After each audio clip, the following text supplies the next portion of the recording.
ปลาหาถอนที่ด้านหาเตาถึงนี้เดี๋ยวหน้ามาอย่างไรกูนะครับ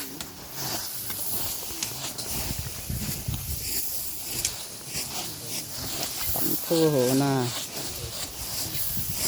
เหนียวกัดจิ๋วไอ้โบเวองอดีตลองวัดมาหลายคุณลองคู่แบบวิน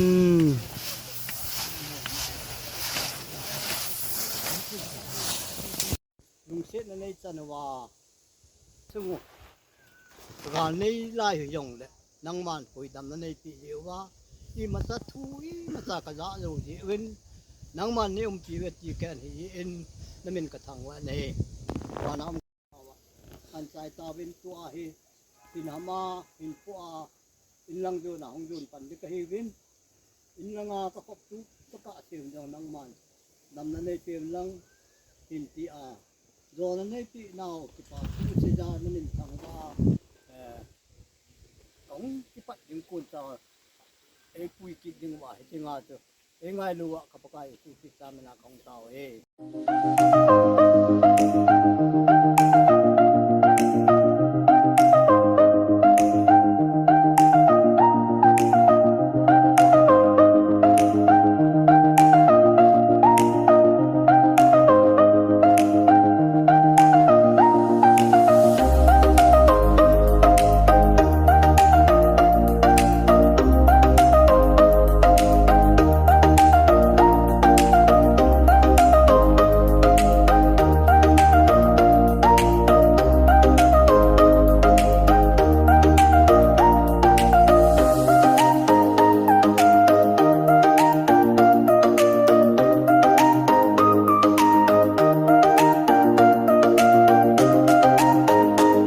รู้ว่ากระเป๋ากระปะเชนแห่ป่า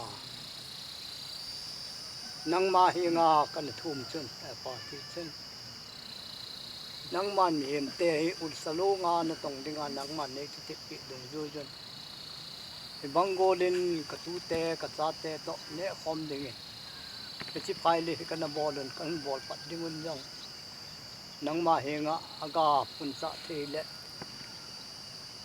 ตุยไปเทเลได้ไปเทนังมานี่เจนอากาหอกันโดตุตะกะเซเวนเตียนนังมาเฮงากันทุ่มบังวันแห่ป่ากระทุ่มขึ้นลังเปว่าลงเส้นในจันทร์ตูนี้ยอง